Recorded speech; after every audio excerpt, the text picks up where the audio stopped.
नमस्ते और इस एक्सप्लेनर में आपका स्वागत है।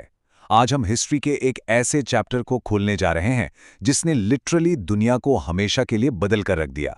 The atomic age, Hiroshima, Nagasaki और वर्ल्ड वॉर II का अंत। बिना किसी देरी के सीधे इस मुद्दे पर आते हैं और फैक्ट्स के जरिए समझते हैं कि आखिर उन दिनों में हुआ क्या था। सबसे पहले उस वक्त के हालात को समझना जरूरी है। जरा 1945 के मिड का वक्त इमेजिन कीजिए।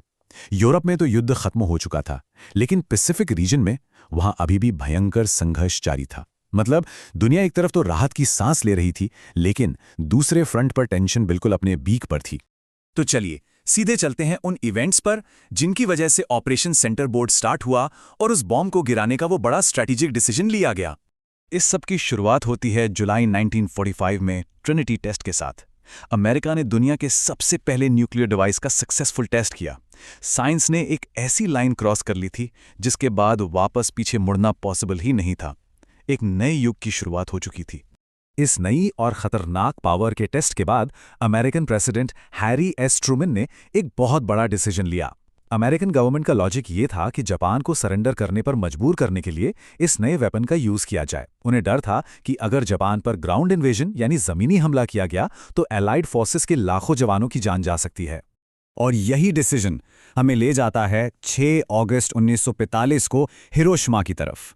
एक ऐसी टाइमलाइन जिसकी हर घड़ी इतिहास रचने वाली थी। अब सवाल ये उठता है कि आखिर हिरोशिमा को ही प्राइमरी टारगेट क्यों चुना गया। इसके 3 मेन टैक्टिकल रीजंस थे। पहला, वहां की घनी आबादी। दूसरा, एक मेजर मिलिट्री हेडक्वार्टर्स के रूप में उस शहर की इंपॉर्टेंस। और तीसरा, ये एक बहुत बड़ा सप्लाई डिपो था। इस पूरे मिशन का टाइमलाइन बड़ा ही प्रिसाइज और कैलकुलेटेड था। रात के ठीक 2:45 पर B-29 बॉम्बर, जिसका नाम एनोला गे था, जिसे कर्नल पॉल टिबेट्स उड़ा रहे थे, वो टीनियन आइलैंड से टेक ऑफ करता है। फिर ठीक सुबह 8:15 पर लिटिल बॉय नाम का बॉम्ब रिलीज किया जाता है। यहां ध्यान देने वाली बात यह है कि बॉम्ब को शीमा सर्जिकल क्लिनिक के ठीक 1900 फीट ऊपर डिटोनेट किया गया। यह हाइट इसलिए कैलकुलेट की गई थी ताकि ब्लास्ट का डिस्ट्रक्शन ज्यादा से ज्यादा एरिया तक फैल सके। 1,40,000 ये सिर्फ एक नंबर नहीं है, ये उस तबाही का स्केल है जिसकी उस वक्त किसी ने कल्पना भी नहीं की थी। एक आंखें चौंधिया देने वाली चमक हुई और उसके बाद लाखों डिग्री टेम्परेचर वाला आग का एक गोला उठा। एक एस्टिमेट के मुताबिक 70 से 80 हजार लोगों की तो तुरंत मौत हो गई और साल के आखिर तक रेडिएशन और इंजरीज की वजह से मौत का ये आंकड़ा 1,40,000 तक पहुंच गया। अब आते हैं उन 3 दिनों के गैप पर जो इस पहले ब्लास्ट के ठीक बाद आए। ये एक बहुत ही छोटी लेकिन बेहद इंपॉर्टेंट विंडो थी जिसमें बहुत कुछ बदल गया। अगर इन 72 घंटों के इवेंट्स पर नजर डालें तो साफ पता चलता है कि मिलिट्री और पॉलिटिकल प्रेशर कितनी तेजी से बढ़ रहा था। एक तरफ अमेरिका ने जापान में वार्निंग लीफलेट्स गिराए, पर जापानीज सुप्रीम काउंसिल सरेंडर पर किसी फैसले पर नहीं पहुंच पाई। इसी बीच 8 अगस्त को सोवियत यूनियन ने वॉर डिक्लेयर कर दिया और मंचूरिया पर हमला कर दिया। और फिर इसके ठीक अगले दिन 9 अगस्त को नागासाकी पर बमबारी हुई। एक के बाद एक सब कुछ तेजी से हो रहा था। और ये इंसिडेंट हमें ले आता है 9 अगस्त 1945 को, नागासाकी के उस आखिरी दिन पर। इस कहानी में एक ऐसी डिटेल है जो सच में हैरान कर देती है। नागासाकी एक्चुअली प्राइमरी टारगेट था ही नहीं। मिशन का असल टारगेट कोकुरा शहर था, लेकिन उस दिन वहां घने बादल और धुआं था, जिसकी वजह से पायलट्स को अपना रास्ता बदलकर नागासाकी की तरफ डाइवर्ट होना पड़ा। जरा सोचिए, मौसम के एक छोटे से बदलाव ने कैसे 2 शहरों की किस्मत हमेशा के लिए बदल दी। इन दोनों वेपन्स की टेक्नोलॉजी में भी जमीन आसमान का फर्क था। एक तरफ था लिटिल बॉय जो हिरोशिमा पर गिरा, ये एक 9,700 पाउंड का यूरेनियम 235 गन टाइप बॉम्ब था। वहीं दूसरी तरफ था फैट मैन, जिसे बॉक्सकार नाम के B-29 प्लेन में मेजर चार्ल्स स्वीनी ले जा रहे थे। ये एक प्लूटोनियम 239 इम्प्लोजन टाइप बॉम्ब था जो एक्चुअली लिटिल बॉय से कहीं ज्यादा पावरफुल था। सुबह के 11:02 पर यह बॉम्ब नागासाकी की इंडस्ट्रियल वैली पर गिराया गया। अब यहां नागासाकी का ज्योग्राफी हिरोशिमा से काफी अलग था। शहर पहाड़ियों के बीच बसा हुआ था, जिसकी वजह से उस ब्लास्ट के फिजिकल असर कुछ हद तक उन्हीं पहाड़ियों के बीच रोक गया, यानी कंटेन हो गया। लेकिन इस लिमिट के बावजूद इसने शहर के एक बहुत बड़े हिस्से को मिट्टी में मिला दिया।